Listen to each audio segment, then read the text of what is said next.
Okay, so the Fairfield Bike and Pedestrian Committee meeting on Thursday, March 20th at 6:35. Call to order. Everybody is here from the committee except for Anya, who is on vacation. All right. So first, we want to welcome our new committee member, Francisco. Thank you for joining. Welcome. I don't know if we want to just go around the table real quick. I know you guys did a quick introduction, but just for everybody else. I'm Adrian Cantor. Hi. Hi, nice to meet you, Adrian. I'm Alex Rossi. We had a chance to meet just a second ago. Yeah. I've been with the committee for, 3 months. Really? 3 months. So I'm relatively new too. I met you yesterday. Yeah, yeah. Oh, right, the board of selectmen meeting. Yeah. I'm so happy that was over in 5 minutes. Yeah. Yeah. Sandy Murphy. I'm Hi, Carolyn. less than a year Good. on the committee, and I live not too far from where you are. Oh, okay. Nice. I'm Mike Allen. I've been on the committee for 8 or 9 years. I've walked track, so it's been a while. 30-year resident of Fairfield. Okay. And Yeah. Go ahead. No, go ahead. Francisco Mira, actually sort of new to Fairfield, moved in last summer. My wife, she's actually from Guilford, grew up in Guilford. We have family here. We actually got married in Fairfield. Never thought I was going to end up back here. But it's been fun. It's been fun. So, really live really close to the train station in the downtown area. So, that's good here. What brought you to the committee? I've always been involved in transportation. I did civil engineering. I worked for a transportation consultancy at some point. Worked with an infrastructure fund at some point, and I work as an advisor for mostly transportation projects. Great. It's a large. Great. What is the Very, very well done. Do you work for yourself or? No, I work for Ernst & Young. Sure. So we have an infrastructure team, and and I mostly focus on like transit projects, so working right now with the MBTA in Boston, MTA in New York, New Jersey Transit. Cool. Nice. So, Yeah. Welcome. So and I have 2 little kids, which is one of the I live like in a walkable neighborhood, Yeah. but then still, there's stuff, and I thought it was, so I didn't this is great, right down my alley. We're happy to have you. Absolutely. Okay, approval of the minutes from February 20th. Do I have a motion? Motion to approve. Awesome. Second? Any discussion, comments? The only thing is very minor, something fine, so I don't know if you care. Oh, okay. Couple of typos in there, I did notice too. All right, Amy. Alright. Draft. I just don't know if anyone's here. Yeah, I think we can correct the typos. What is it? Do I spell someone's name wrong? I'll find it. I'll circle it, show it to you. Alright, thanks. Okay, motion to approve the typos. Aye. Aye. Aye. Any opposed? Universal. Great. Okay, public comment. Carolyn, I don't know, do you have anything you'd like to make comment on tonight? I'd like to bring the public comment up if there's something you wanted to speak to, but. Just, do you want me to share Yeah, what sure. happened to me? Sure. So hi, everyone. Nice to see everybody. I'm Carolyn Warner. I live here in Fairfield. We've been living here for 10 years now. I live over in a neighborhood by Tomlinson Middle School, which is off of Umpqua. And I was struck by a drunk driver at the intersection of the Post Road and Beach Road in Round Hill last summer. And so I had put in a request to have a cross signal, a pedestrian walk signal and a pedestrian yield to pedestrian sign at that intersection, because it's the only intersection on the only major intersection on the Post Road in Fairfield between Benson Road and Old Dam Road, I think it is, or Pine Creek Road, South Pine Creek, that is without a pedestrian walk signal and pedestrian yield to pedestrian sign. And so I feel I wanted to just share that incident with you guys. I'm obviously still alive to tell you about it. But it was, I was pretty seriously injured, so I am Glad to hear it. advocating for more safety on our roadways for pedestrians and bicyclists and scooter riders. And Carolyn and I met earlier today. She also put in an application to the committee, and so we talked about like the committee goals for the year, kind of where we're moving forward, and I invited her to come tonight just to see what we talk about and what we do. By the way, what came with the driver? They're still going through criminal proceedings at Superior Court in But Bridgeport. they're charging a criminal. They were charged, yes, with 3 counts, DUI, failure to yield to a pedestrian, and then with not being able to produce insurance at the scene of the accident. Oh. And I was walking with my boyfriend and our dog, and we had the green light going in the direction that we were walking in, and we had been waiting at that intersection for the light to turn green. And I was 3/4 of the way through the intersection, and she struck me on my right side. Awful. I'm glad you're here. Thank you very much. I Yes, appreciate glad that. you're recovering. Yes, thank you. Me too. For the minutes, could you spell your name for me, please? Sure, first name is Carolyn, Carolyn,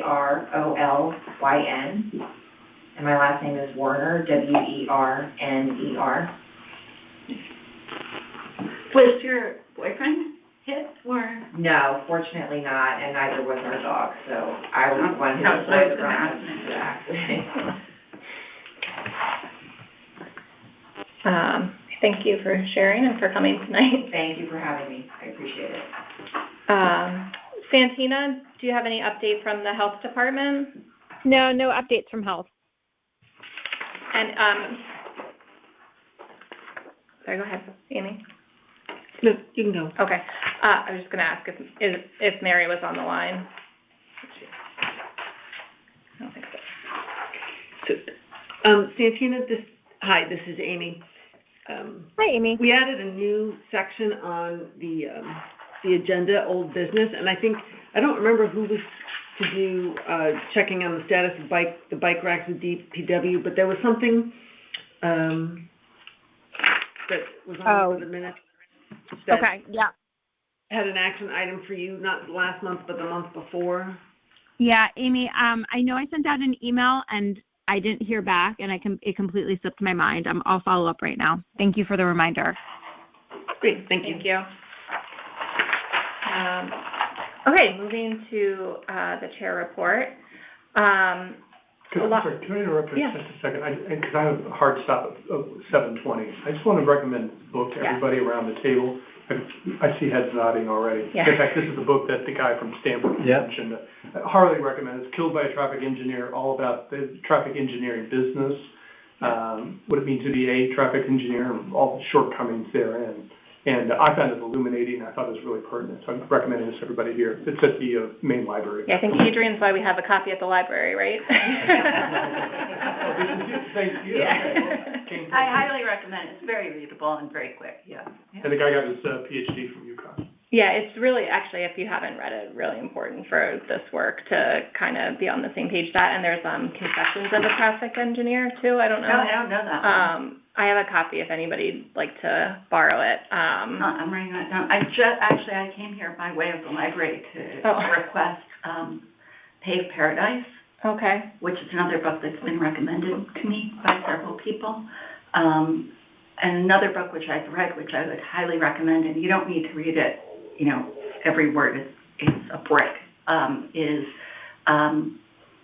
The High Cost of Free Parking by Donald Shoup. He just passed away, so there's been a lot of memorials to him. But that also really is relevant for what we do. And Awesome. yeah, and it, as I say, skim it, but it's worth looking at. Okay, so on to the chair report. I have a lot of little things. One is there was a crash involving a pedestrian in front of Little Pub a couple weeks ago.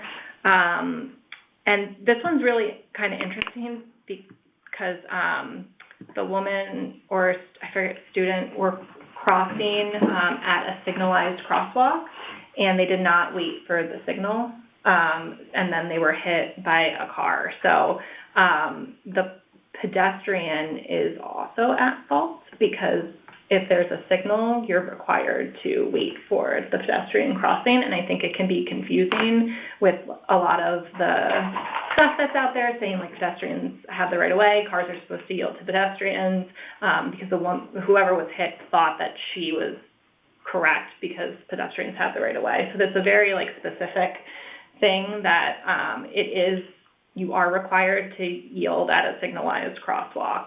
You're also supposed to, as a pedestrian, like indicate you're trying to cross, is another. Is this on like the Black Rock crossing? Yeah. That's a weird light. Like, were they crossing Black Rock, do you know, or were they crossing the other? I don't remember. Or is it We can. Did you be crossing Stilson or Black Rock? Yeah. I want to say it was crossing Stilson.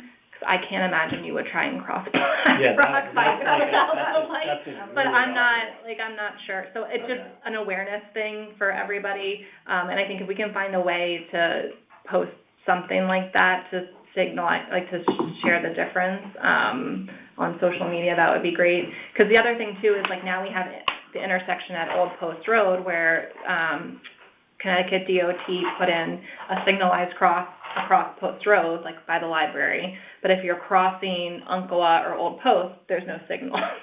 So now you're at an intersection where on one place you're required to wait for the signal, and on the other you're crossing with the light. So it's just kind of not ideal. Confusing? Yeah, confusing to say the least.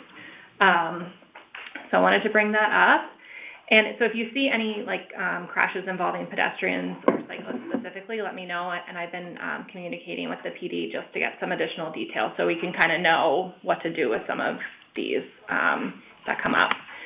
Quickly, the PD keeps stats and all that. So interesting that you bring that up. So I was at a meeting. I was at a meeting for the Safe Streets Alliance, which we'll talk about in a minute. And Jenna Wellington is.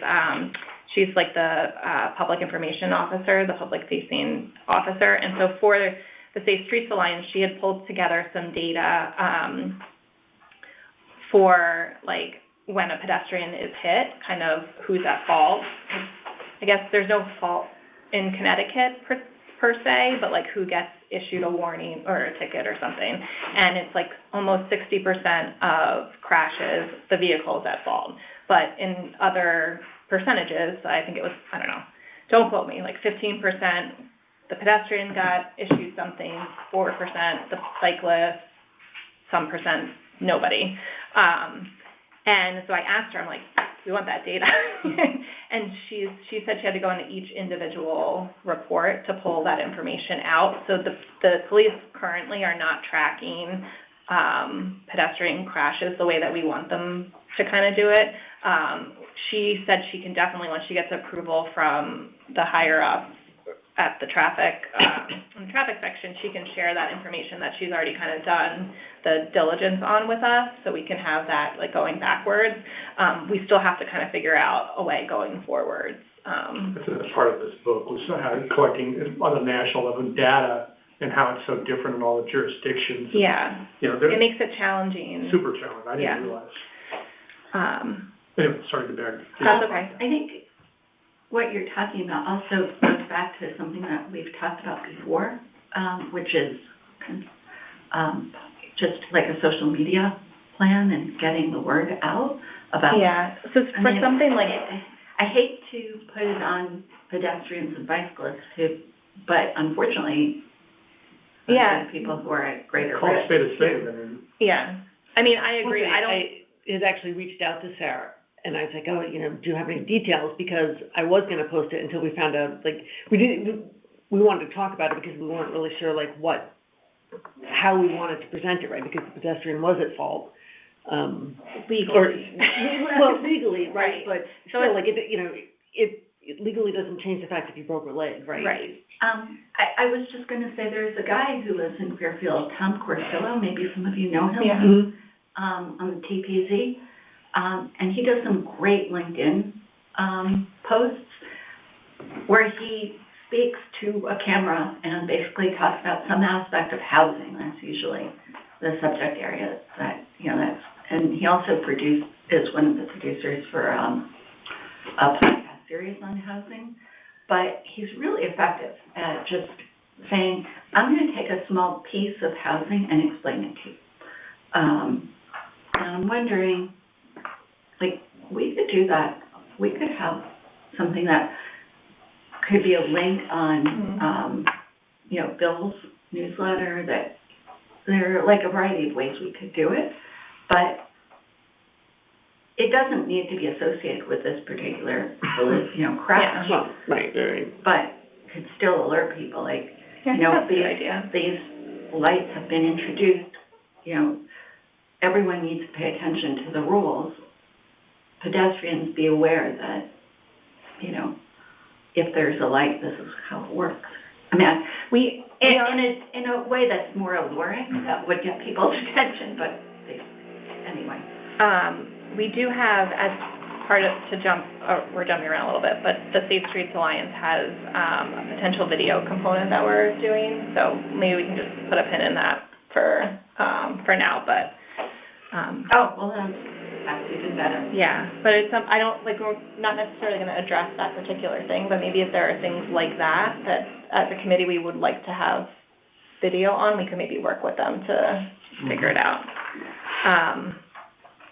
Okay, some dates. The active transportation survey that I sent around is due the 31st, so if you have a chance to look at that and provide feedback, I know some of you probably have done it already, and in that same email there was a notification of the CT Ride Showcase, which is April 1st. I think it's in Hartford in the morning, but it's in the email I sent. I just wanted to put those on everybody's radar. The U.S. Road Diet on Route 1 was bid out earlier this month, and they have a bidder that they're going with, and the project's anticipated to take about 6 months to construct, and it's anticipated to start in June. And that's all I have on that. But that's the road diet from Southport up to, what is that, like Bungalow? Yeah, I don't understand the endpoint. I live in that neighborhood. Like, I don't know how can like carry somewhere that at from- Dairy Queenish, right? Yeah, I don't know what they're maybe gonna do. because Granville? No. Yeah, it's something that somewhere around there is the official endpoint, but it's already one lane, I think, by the time you get there, so. Yeah, two, yeah. Yeah.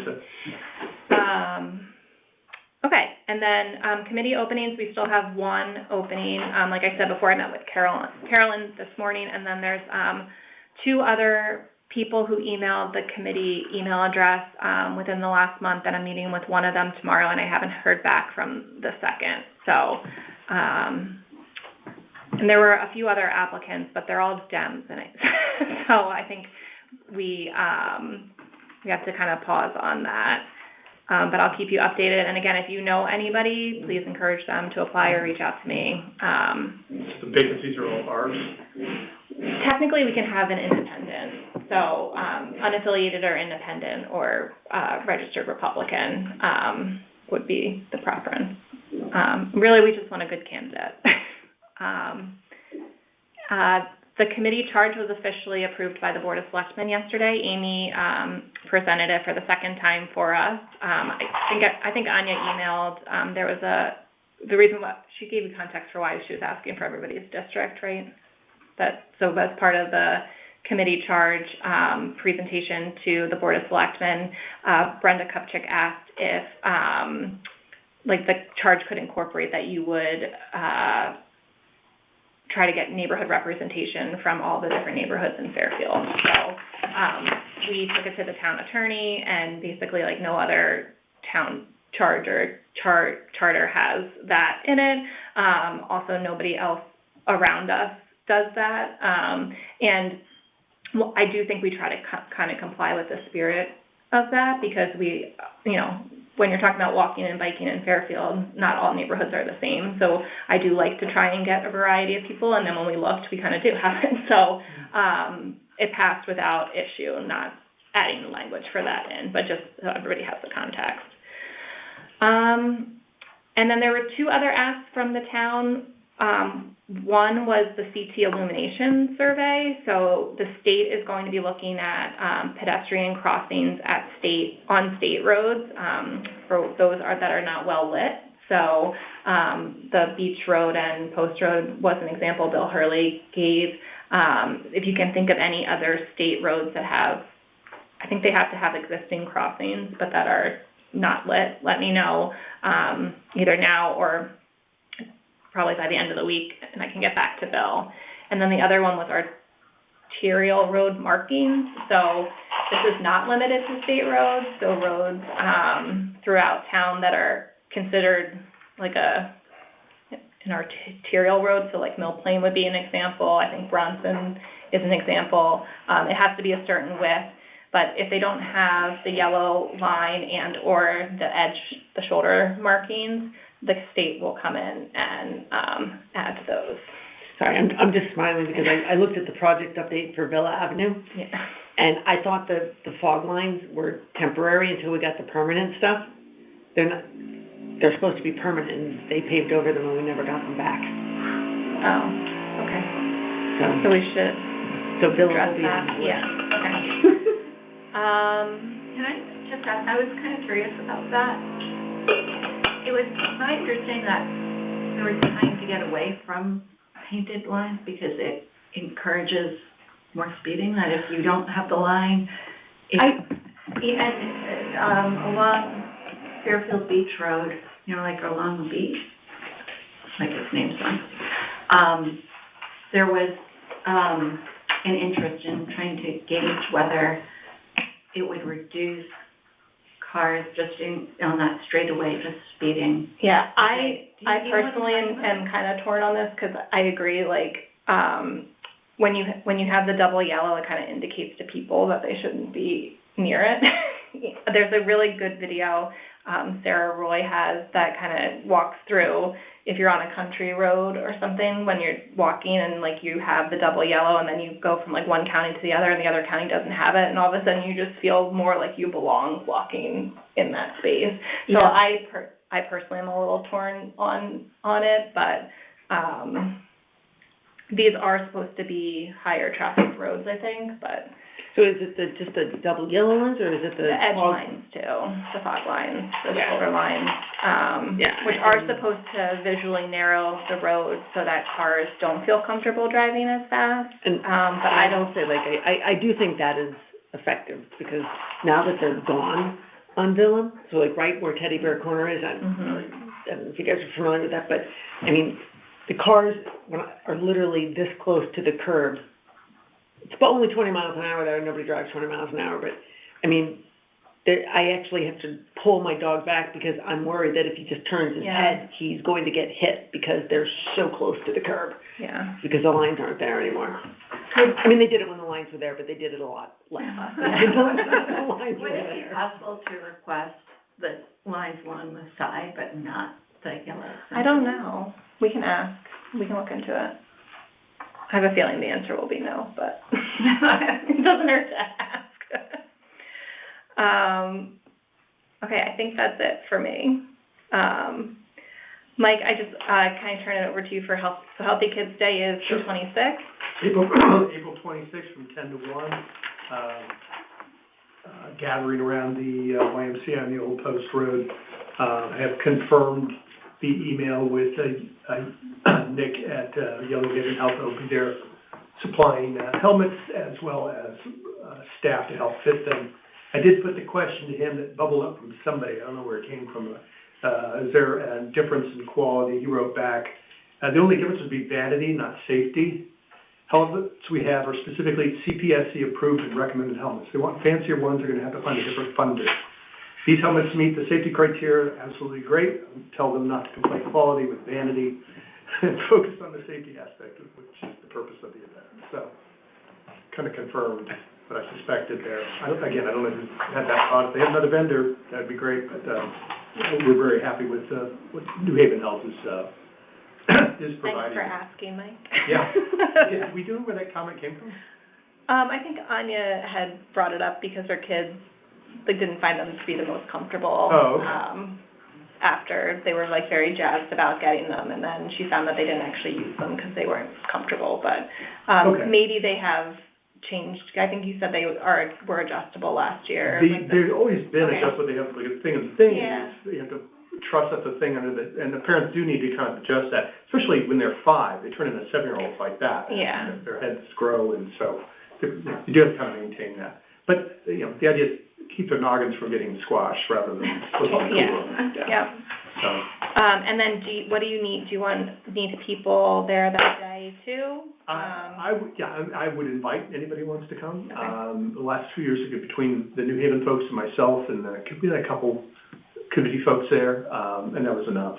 We were never, even on the day 4 or 5 years ago, pre-pandemic, that we had 120 kids come out, it was not so busy that 3 or 4 people couldn't handle that, so. Okay, I mean, I'll plan to be there for a bit, definitely. Yeah, it's a nice day, it's fun to see, and see what Yeah. everyone else is doing too. And then I think, Adrian, I don't know, maybe you can help. We need to get some actual materials, like, to I'm hand out. happy to do that. Yeah, I was actually gonna say that you had mentioned grant writing last time, and I wanted to just make sure that you were aware that I'd be happy to contribute in some way. Okay, yeah, let's see if we can do some written, like, I feel like, did we have stuff before, Mike? We have handed out things, that there's some people brought like tchotchkes to give away, I don't remember that for the last couple of years. And we did have our bike route maps approved. I don't know where those have become. Santina, are you still on the call? Yeah, I am. Yeah, all that stuff is in my storage unit. It's Okay. a public health office. Well, actually, I know I had given a bunch to a gentleman who did serve on Bike Ped, but I know I kept some of the stuff too. So tomorrow I'll take a look and I can take pictures and show you what we have. But I think we have 2 bike route hangers, and then something on like complete streets. One pager on complete streets and another one pager. I can't remember what it is. Okay. Maybe we can start with that, Adrian, and see like if we want. I imagine we probably want to update it a little bit. So it's a 1-pager on complete streets, and it's not clear what the second. I don't know what the other. Yeah. Okay. But I think we Yeah, should probably. I can't remember. We should probably do something for like Vision Zero, I would think too. I don't know if anybody else has any other thoughts on.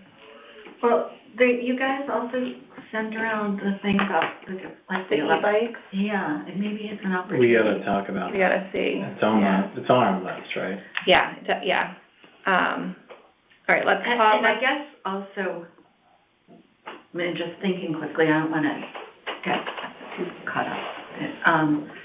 Is like, who is the audience for this? I mean, I assume it's the parents, not the kids, I would right? say parents too. So, That was my thought when you just asked. like basic safety principles for kids on bikes. I don't know what. To address Having- that, that's actually incorporated into the bike rodeo that the police are putting on. I didn't get a chance to talk about that. That'll be part of the event as well. And so they have materials that The cops or set up a little obstacle course and they on little bikes and they talk to them about that. Yeah, We're but talking maybe like we can 4 come up or 5. with some like rules of the road or something to hand Yeah, out. I mean, if they have something that they hand out, that's super. I don't think they did. It was just.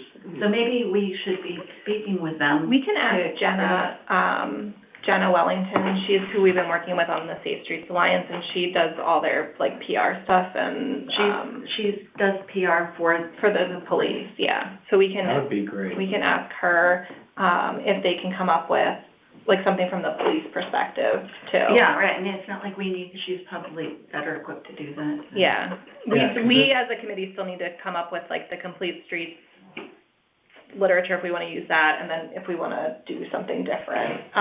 But I think we can ask her to I think help. probably for this event, I'm happy to do a complete streets thing, but I don't know that this is, I think it would be more worthwhile to focus on Jenna and getting parents. I mean, they're going to be focused on their kids and like anyone who's coming to this event. They weren't looking for a lot of policy to talk about. Yeah, no, that's why I think it's just like a touch point that we have. We have. So, It's available to like us. if we could just have a couple sheets of paper, like. Well, that's why I say I think something that Jenna could produce on good tips for keeping your kids safe. Okay. And then maybe get their emails or something to then kind of, once we got them on good safety tips for their kids, you get their email Information. or cell phone and can send them, would you like to continue to receive information about safe practices and kind of graduate? Yeah. It's a good idea. Zero. Yeah. Okay, yeah. Sorry, and what is the event like? Okay, April 20, this is, I think it started originally years ago. It's like an Earth Day event that kind of morphed into, has an Earth Day component to it, but also has kind of a safe kids theme, and they have all kinds of activities for kids. Our part was to talk about bike safety and fitting them with bike helmets that Yale New Haven Health gave us. The police kind of dovetailed into that with a bike rodeo, they call it, which is basically to get out and ride your bike. So here's a safe way to do that. Here's how to be more confident on your bike. And so the police are talking to the kids. There are lots of other components to it. There was an EV demonstration. I think they're trying to bring that back. It's fun. So is the town then? Yeah, there's other people bring out their EVs and talk about them. And I'm not capturing all of it right there, so. Yeah, it's a fun day at the Y. And the Y, I think, helps with Sustainable Fairfield kind of run it. Last year they had plans that they gave you, like little seed plans to take home, like it's awesome stuff. So I'm gonna give the Safe Streets Alliance for Anya because she's not here, but the campaign is moving forward. So just a little bit of history. Bill Gerber asked Lisa Clare, who's the communications director, to run the Fairfield Safe Streets, like a public education campaign on what pedestrians, cyclists, and drivers are supposed to do on the roads. And so there was a little logo competition that we did with the Fairfield Ward students, which was pretty fun. So there's a bunch of kids that take a graphic art class. And we looked at their logos. We picked 3 or 4 to send back and have them do kind of like revisions, and then we'll pick one. So the ward students will have done the logo for the Alliance.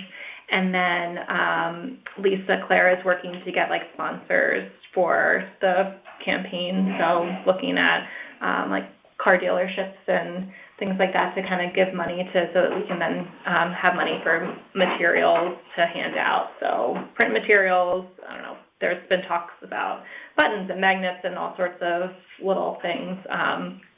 And then a friend of mine has offered to donate his time to do a video. So we're also looking to do some sort of like couple 30-second things, like a 3-minute video, just kind of about like the importance of like being like a kind and courteous community member through your driving habits. That's still in the very early stages, so we don't quite know what that's going to look like or entail, but there's talks about having, people who have experienced, crashes on the road, to having first responders kind of give their perspective on like when they come to a scene, and then also people who have lost loved ones because of road traffic stuff. So if anybody has any ideas, happy to take those back. I have one idea. Yeah. I need to cut you off. Well, the last thing I was going to say is there's a website that we have that will have kind of house all of this information, kind of like the mission of the Alliance and where we're going, and if we want people to take a pledge to be like a better driver, like there's still some stuff to work out, but that hasn't gone live yet, but it will go live soon. So, Adrienne, go ahead. I have two ideas. Yeah. One is you've got the ward students to do the design. A little offended it wasn't Lolo, but but I'm thinking that there are probably kids who are interested in journalism, and if you could get them engaged and kind of guide them to write articles or, like do some sort of investigative journalism piece for each of the newspapers on crashes, student rates, just kind of making them aware. And I don't know how much the students read their newspapers, but if they interview kids and kind of get people talking, it would cultivate an awareness. for kids who really need to be paying more attention to this. That's one thing. And maybe if we could do it as part of a program, interest the Patch or other local publications to kind of spread the word. Like, these students just did these investigative journalism pieces on this. This is what they found. So kind of the echo effect of it. And then Fairfield Museum has that back kind of gallery area where they sometimes will do like a mini show, and they could do something about cars in Fairfield, like the history of, like there used to be a bus shuttle that went around. Yeah, the trolley. Yeah. Right. But it might be. One thing about throwing one to the teenagers is if you were to hand them a copy of the New York Times, they wouldn't know what it is. I'm not kidding. I mean, really. There were a couple of Chat GPT logos that were in the. One other thing, if there's a video that's going to come of it, I was just thinking, like, could it show at SHU before, like, they screen a movie or something, like as a public service announcement? That's great. That would be awesome. Especially those kids. That's exactly the audience of. That's a good idea. There's talk of like having the kickoff event in front of the theater there. So. Yeah, great. Yeah, but that would be a great way to get that message out. Those are great ideas. Well, they have the film program, so getting those students. Yeah, or to participate and make the movie. Or the video. Yeah, one of the other things was, I guess the mock crashes are coming up at the high school and having, like the guys there to take video of that too. I think that's it on the Safe Streets Alliance. And then Sandy, I had a folder for the Complete Streets policy. So, there's two things, okay? Yeah.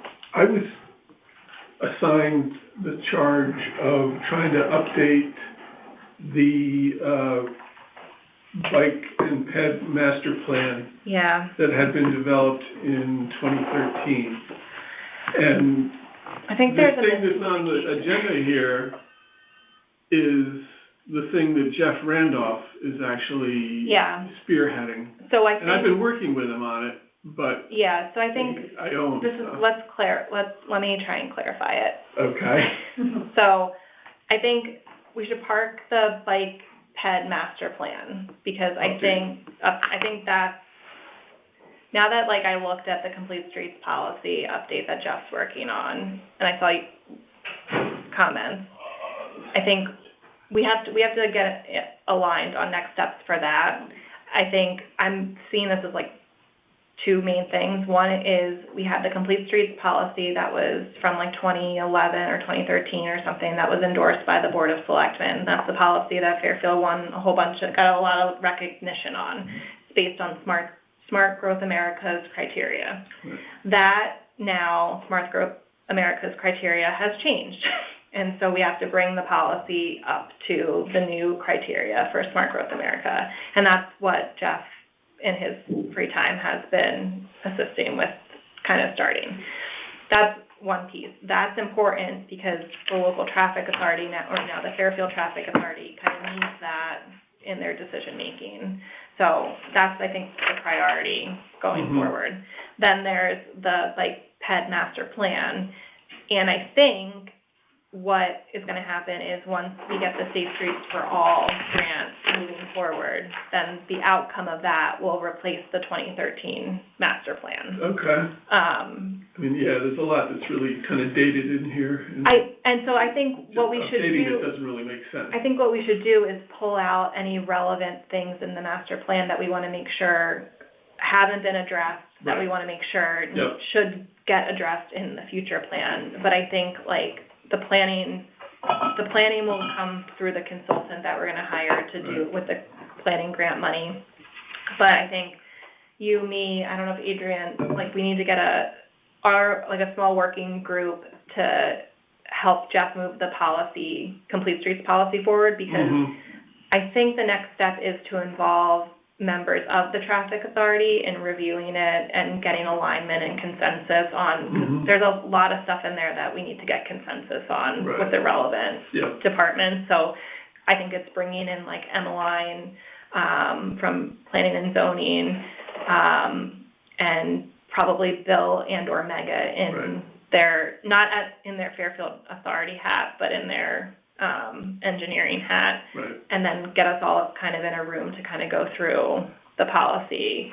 And then at some point, then I think the LTA has to see it, and I think that's the Bike Ped Committee bringing it to them, but I don't think we're quite ready for that piece yet. I think we have to flesh out some other stuff. So, does that make sense?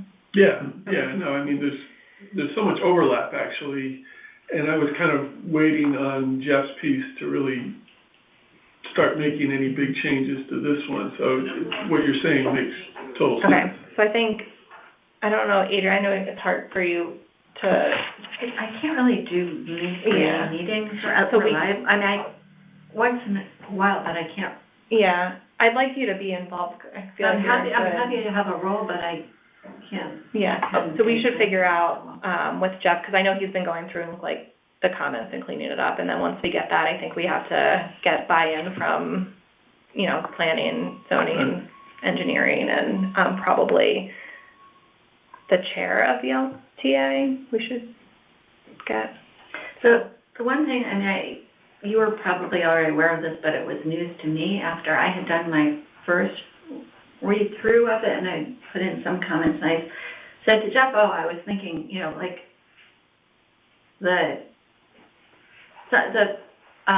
the order in which things are presented seemed a little weird to me, you know, like and he was like, no, that's what Smart Growth America requires. It is And weird. so, but it was like, it was out of sequence, and is that something you know? And there's some redundancies too, I found. So like, we have to clean it up. But then I was a little scared to touch it. So I guess, well, we shouldn't be scared to touch it, because it's really, like, Jeff's been doing a lot of legwork, but it's really our document, like, you know, so he has. No, I mean, just kind of making sure that it reflects what Smart Growth America needs to see. Yeah. Which seems a little weird. So I think, I mean, it wasn't a comment on Jeff, it was a comment on Smart Growth America. Yeah, it is weird, because it does feel redundant when you're reading through it. So we have to figure out what, like, we want it to say with Fairfield spin, but still check the boxes so that, like, we're meeting the criteria. Okay, so let's sync up on how to keep this moving forward. If anybody else wants to review now, you're welcome to, or you can wait until we bring it to the committee, because we will have to vote on it as a committee. But so if anybody wants to get involved now, let me know. No, I think we have enough hands in the pot, but I don't want anybody to feel like they can't. So, okay, Vision Zero Safe Streets presentation panel opportunity. Sustainable Fairfield is looking to do a series of events at the public library, and they would like us to come up with a presentation that talks about Vision Zero and safe streets. And so I would like to have maybe a couple people who can work with me to kind of decide what it is we want to say, how it is we want to present it, if we want to have a panel of speakers. Becky Bunnell, I don't know if people know her, she's kind of our contact with Sustainable Fairfield, and she's definitely willing to help us, like, reach out to people and get people involved. But I think we kind of have to decide what we want it to be. I actually did a presentation about 10, 12 years ago on Vision Zero. Oh, great. And I just threw it out. But hopefully I remember enough that I could make myself useful there. Okay, I mean, awesome. Again, I'm happy to do anything that's after hours. You know, I would love to have your help on that, because I'm not like a strong presentation put together. So I'm looking. I'm not great with PowerPoint. I want to be honest. Well, we can figure that piece out, but I mean, depending on the timing, maybe I can rope in one of my kids. Yeah, great. I can help you out with that. Yeah. do presentations all the time, right? Yeah. You can just do them in your sleep. Okay, so, Awesome. so let's touch Awesome. base, because, I owe her an answer, coming up in a little So bit. just, is it supposed to just be about Vision Zero, or is it supposed to be an angle on it, or? Well, I think, like, from Sustainable Fairfield's perspective, I don't wanna speak, I was kinda hoping Mary would be here for this, but, I think, like, the thing that kept coming in my head is, like, green streets are safe streets. Like, if that's, you know, like, if you have a street that is, like, lined with trees, and then you have the sidewalks next to them, and then, you know, that's, like, the ideal, right? And that's what a perfect, complete street looks like, with bike lanes and, you know, everybody happily, like, safe on their path, because if, you know, a car does something weird, it's gonna hit the tree and not the people, hopefully, or, like, whatever. Trees do have the effect of slowing people down. Yeah, and, Just you know, psychologically. and they're good for the environment, right? And it's good for your air quality and all those Sure. types of things. So I think that's like the synergy that they're specifically looking for. And then, you know, getting people out of their cars, reducing pollutants that way, you have a healthier lifestyle. I think those are all the types of things that they're looking for. I think for us, it's a good opportunity to educate people on what Vision Zero is, and then, like, what it means. So, like, I don't know necessarily it's going to be heavy on Vision Zero, but just sort of like, this is the pledge that we as a town have taken, and this is what it's going to impact on, like, our roadways or something like that. If other people have like, that's kind of where I was, but I'm happy to. And would this be a standalone presentation, or is this part of a larger presentation? So it would be we would present, we could get a panel of people to come in and talk about things. And to whom? So, like, to residents of Fairfield who want to come to a talk about this.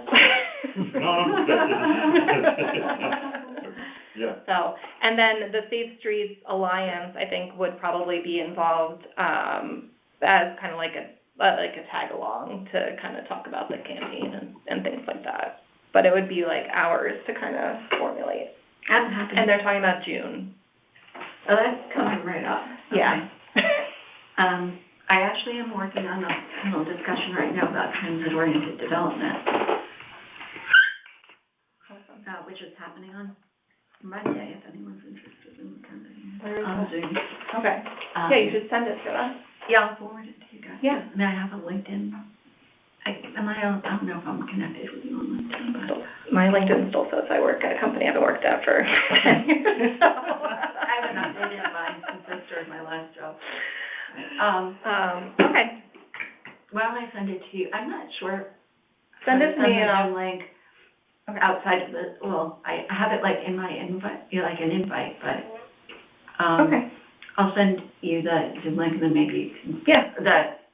The LinkedIn post, and then. Yeah. Sounds good. I'll do that. Excellent. But after Monday, I'm happy to switch gears and. Okay. Perfect. Yeah. I figured too, we can talk to Sarah Roy, because I know she did great. well, and she also did a video at the library and brought in a panel of people to kind of chat about. Yeah, I was there. Yeah. And that was great. Yeah. So I think we could maybe tap into that network too. Yeah, doing something that involves a film would Yeah. actually probably make it more compelling. I wonder, I'll have to talk. Yeah, that might actually be easier too. Okay, let's talk next week. Yeah, why don't after we your, set up a. Yeah. And if anybody else wants to hop on that, let me know. I'm just gonna skip the, if that's okay with everybody, the micro grant program. So they actually changed this is the, through MetroCog, the $5,000 grants we talked about a few times. They changed, I didn't think we were gonna be able to apply because the public education campaign applied and they haven't used their funding yet, but apparently, like, they're now viewing it as individual departments can apply, so a town can have like multiple grants kind of going at a time. So they also did expand it to include bike racks and some other things. So I think today was the day that it was due, but we should look at next quarter's due date and decide if it's something like we want to apply for. which I think we probably should once we get an answer on like bike racks that exist in the DPW warehouse. Okay, and sorry, and then Alex, do you want to talk next steps on the e-bike stuff? Yeah, so I don't know if everyone had a chance to see Anya's email. So for those who don't know, we talked about coming up with a policy or sort of like a perspective as a committee on e-bikes and scooters. And so I took that on, and that's sort of a vague notion of like a perspective. But I started by kind of like contacting the police department, like, just to understand, all right, what are your policing strategies? How have things been going? Have there been notable accidents? I looked into a scooter share program that we had in the town for a little while as a trial. I think it was called Bird, and how that worked out. There was a lot of use there, so looked into a number of different things, looked into the different types of e-bikes and scooters, any particular laws that surround their use, and then just put all that together and then hit pause on that for a little while because Watch for Me CT, which is an organization, was working on something similar, or so we thought. And then we received it, and it was very lightweight in terms of what it delivered. I mean, it explained basically the different types of e-bikes, the different classes 1, 2, and 3. But I think there's an opportunity still to, decide what we want to do as and how we want to talk about e-bikes and scooters as a committee and as it relates to our town, which we just need to decide, how we want to approach it, if we want to approach it. Are there legal, implications to having a perspective as a committee about them, and ultimately what do we want out of it? Do we want more awareness about safety? Do we want policy changes within the town? So I don't know, but that's kind of where it is at the moment, and would love feedback on kind of how to proceed. Do you have a list? Do we have a list? And I need to put it on you. Oh, yeah, no, I mean, I might. Of all the questions, like the ones you just posed? Yeah, so what I did is I responded to Anya. We need to figure out, what the issues are that we want to address and can address as a committee. What comes to mind for me are safety. Watch for Me CT, their flyer covers that in part. It's pretty common sense stuff. The dangers of reckless riding, driver awareness, parent awareness, kind of like that wait till 8th for phones or whatever, but for e-bikes, some sort of awareness campaign for the parents and rider awareness. So those were the kind of areas of focus that came to mind when I put the email together. I wonder if we can tap it. So I think the safety component we can address through social media. So we can use, if I have to look back, but we could use the Watch for Me CT stuff, and I think we can tailor that to include the Bike Ped logo if we wanted to or something, or we can just repost what they've put out there. Does the American Pediatric Association have any guidance on that? I don't know. That's a good question. I can look into that. And then the second piece, I do think as a committee we could help coordinate some sort of touch points with parents and or kids in the school. I don't know if that's going through the police, the school resource officers, but they do programming at the schools. I think usually it's driven by the PTAs at the schools to say we want you to come in and talk about that. And then they have that whole SHAPE program, which is kind of like DARE was, I think. It's called SHAPE. Yeah. I don't. My kid has one of the T-shirts. I don't know. Mine too. I can't remember. It's got a dog on it. Yeah, it does. I can't remember what but I think it's something like the drug awareness. It's whatever the new DARE is. Okay. So maybe not about drugs. I don't know. Yeah, But it I don't is, know where the dog fits in on there. Me neither. yeah, but like, I wonder, because I know, Connecticut Safe Routes to School also has said that they'll come in and, can come into the schools, but we don't have a good partnership right now with the district at the higher level to kind of say, we want to bring this programming in, and I haven't found a good way to kind of get there, but I do think that, like, if we can come up with some sort of thing that we want, we can probably find a way to push it forward. Yeah, I think there's an audience, like, we have to identify what are the audiences. Maybe there's three, right? There's the schools, or the kids, Yeah. the parents, and the police, or something, you know, like, whatever the audiences are, at least we know it's kids and parents. Right. And there may be more, right? And Right. so, okay, so how do we, like, what's the message for the kids and how do we get it out there? And then what's the message for parents and how do we get it out there? Yeah. You know, like, and so if there's opportunity within the PTAs and they care, and we can kind of like someone can get into the schools to discuss, you know, the issue of safety, e-bikes and e-scooters, like, that could address that particular audience, Yeah. the riders. What I struggle with is, like, I mean, we could bring it to Riverfield, right? We could bring it to, like, where we have connections. Mhm. I don't think that's the right way, but, like, I mean, maybe that's just where we start. I'll throw something out there. I don't know if this is right. I mean, I had one kid who was in the high school for 3 years here, and that, you know, so you guys have a better feel for this than I do.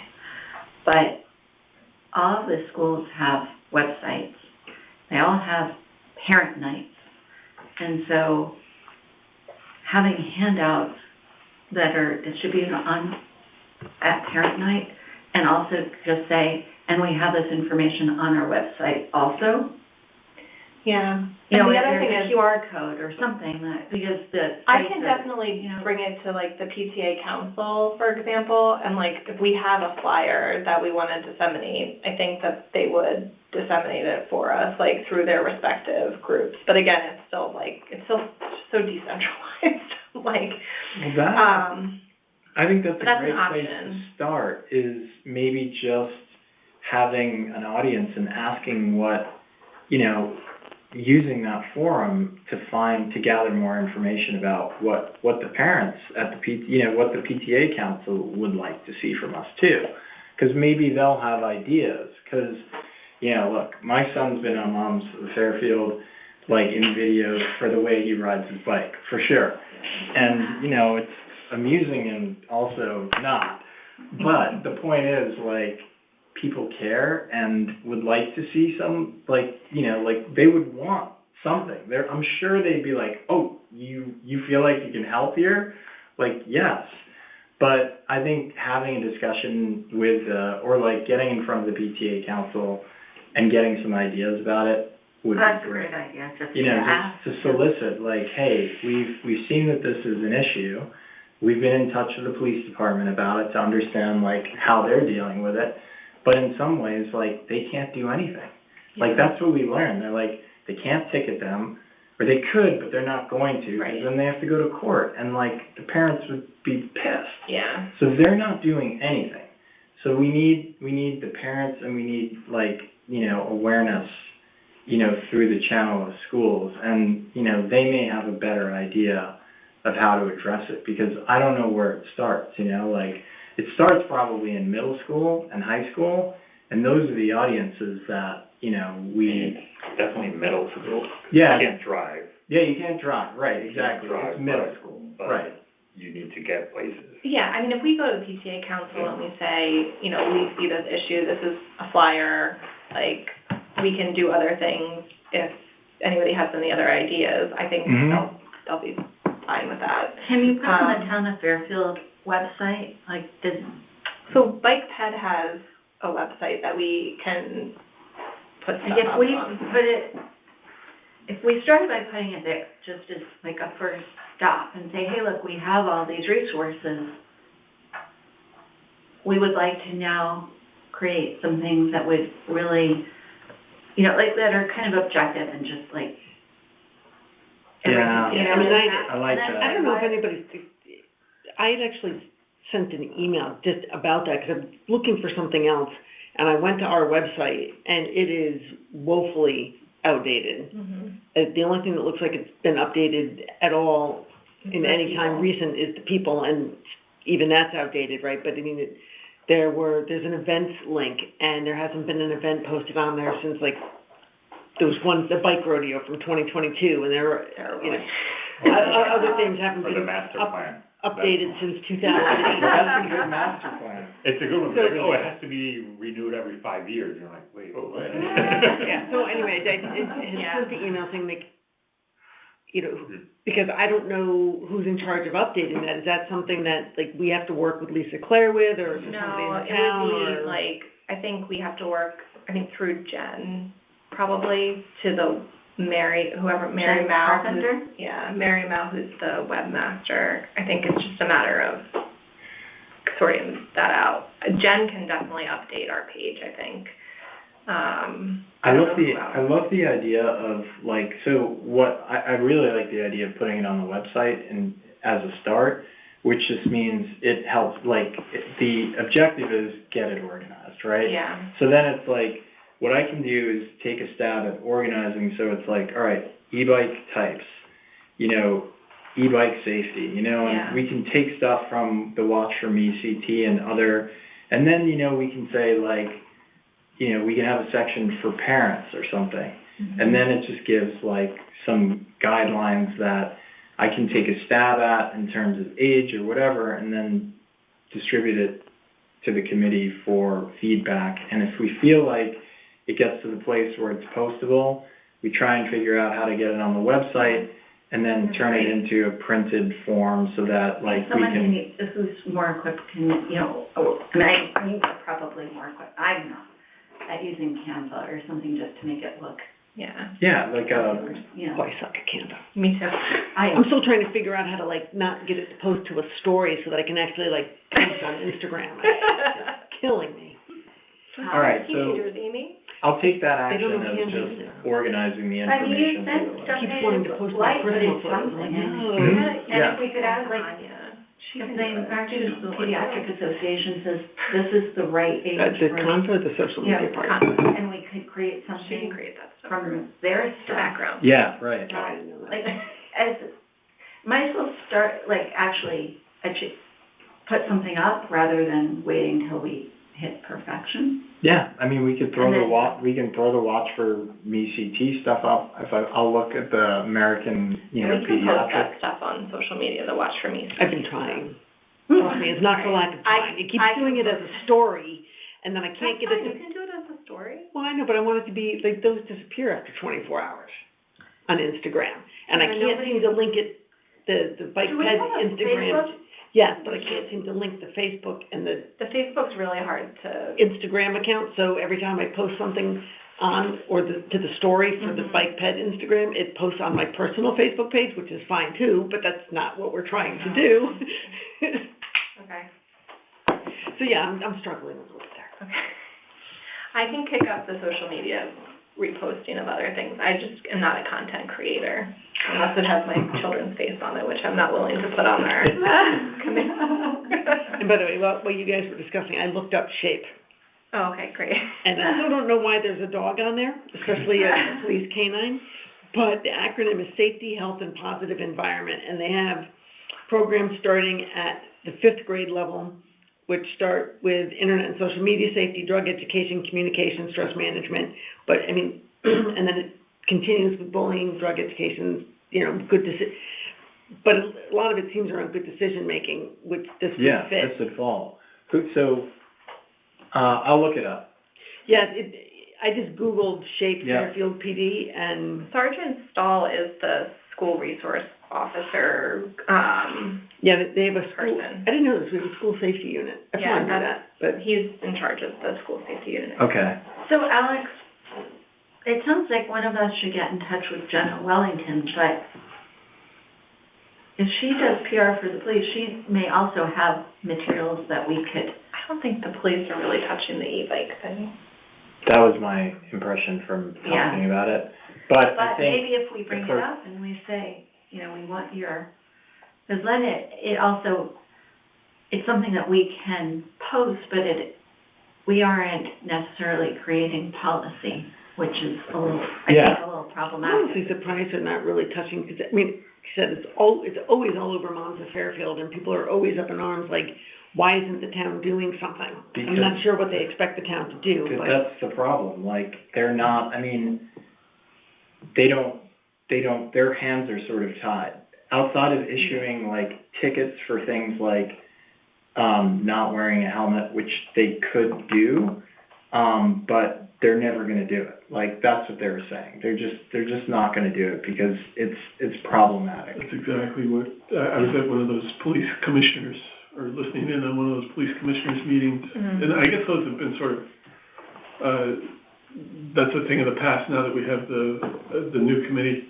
But there were people from the public complaining about e-bikes and e-scooters, and the police were like, what can we do? We can't really do anything, you know, it's exactly what you're. Yeah, I'm only saying it because that's what was said to me when I I can see it, right? They want something done until their kid gets a ticket, and then they have to take time off of work and go to court and pay the fine. Do all that stuff. That's exactly right. And the police don't want to put themselves in that position. Well, position. it's a waste of their resources too, because then they have to show you. Yeah. But, you know. I think we have a pretty good outline to try. Yeah, and I think I like the idea of, like, the angle of shape as well, and, you know, Jenna Wellington or whatever, like, that might be sort of the back door of getting the police involved, so that, you know, because then we don't have to deal with schools or whatever, because they're in the schools promoting that program. So maybe now we should change the dog to, like, a person on an e-bike that's not ripping a wheelie or doing something reckless, but crashing into the back of the car. Well, and I do think the e-bike piece is going to be addressed in a smaller dose in the public education campaign piece. Like, that is going to be, like we've talked about, even just having the logo include a scooter, you know, so, like, because that is, like, such a big issue, so that should also kind of be addressed once that gets up and running. But I don't think that should be, like, in replace of what we're doing with this stuff. Okay. Hi. They actually did post something on e-bike and scooter safety, and of course now my feed won't refresh it. Yeah, but I did repost it. Yeah. To our story, so it's gone. Okay, all right, yeah. But it was there. Yes, it was there for 24 hours. And now I'm trying to pull it up to see what they said, but anybody else have anything? Yes. Oh. In general? Yeah, go ahead. Dude, I want to peace out. Not yet. One thing. I want to talk about the East Coast Greenway. Yeah. So Mike and I spoke with both Greenwich and Stanford about, like, their experience with the grant writing process. What are you doing with this money? Like, What is the expectation? How is the process? Like, how did you approach it? How did you get buy-in from the town? All of these things, because for those who don't know, there is grant money available. Like, the East Coast Greenway is a route that goes, you know, like, north-south, and, you know, comes through. Goes Maine to Florida. Yes. So, thank you. And it goes through Fairfield. And, where? Well, like, mostly through parts of Southport and, like, around, I was actually surprised Stratford had part of that. Yeah, it does. It goes up through Bridgeport, through their, through Stratford. through their, down the river piece or whatever their little inlet is there. Yeah. So I'll try to make this quick. But the point is, like, there is grant money that is available to create, like, through DEEP, which stands for Department of Environmental Energy. Energy, Environmental Protection in Connecticut. So there's grant money. We have an opportunity to write a grant to get some money to either bolster our own route, like, of the East Coast Greenway in Fairfield, and or change its course if we so desire, or to build other trails. and, that are not strictly on road, but are fully protected multi-use routes. So it would make sense. Our deadline for that is in May. So sorry, can you tell us what you mean by multi-use? Well, like just Biking, walking. Yeah, biking, walking, yeah, exactly. Okay, not car. Yeah, not car, but also separate from the road itself.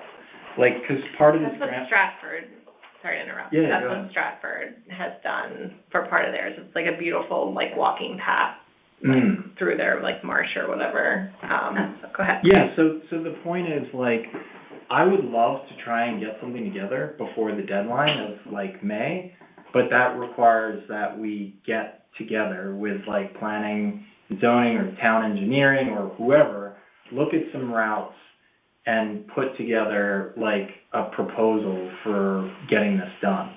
Who provides the money? Where is it from? Deep. Oh, okay, I'm sorry. Yeah, it's a deep grant. So, for instance. Alex, do you have the, like, grant requirements? Yes, I do. Can you send those? I will. I mean, it's in the, what I already said, but I'll send the specific link around, as well as, I asked for if Stanford would be willing to share their application. Oh, great. They said they would. Awesome. So when I have that, we can do that too. That's great. But they asked for 400,000. They got 233,000. 20% needs to come from the town as well. So that means we need to warm up the RTM or Bill or whoever we need if we want to, like, get that pushed. So how we did this for Safe Streets for All is, let's take a look at the grant requirements and what we can kind of do on our own, and then put together like a presentation, like a couple like slides or a one pager on something on like what the goal is.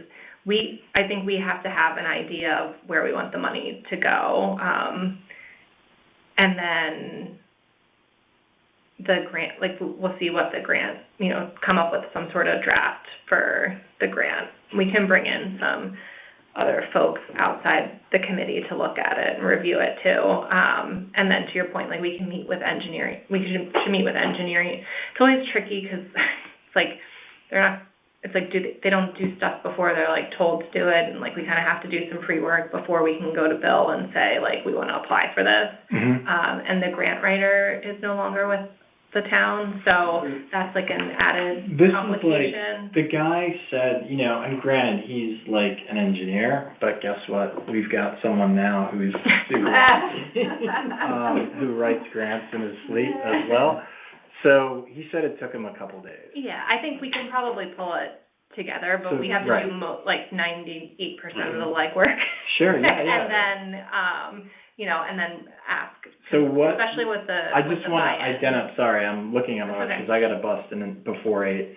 But so I want to make sure we have concrete next steps so that this doesn't like slip through the cracks, and that we, and I'm like, well, I've got tons of notes. I've got all the resources that you've already mentioned, minus that proposal, which I'm waiting on. Yeah, that would be great. The sample it's proposal. Easier to, but it's always easier when you have it. So if we want to like have involved parties, like who outside of Mike, who's been great. So we had our phone calls, but who would make sense to? Well, I definitely want to look at the application. Yeah. I can do that this weekend. And then even my ChatGPT can really help, right? We used that with the Safe Streets, like we did the bulk of it and then we put it in there. Yeah, and if you create a good outline, for something like this. Yeah. Okay.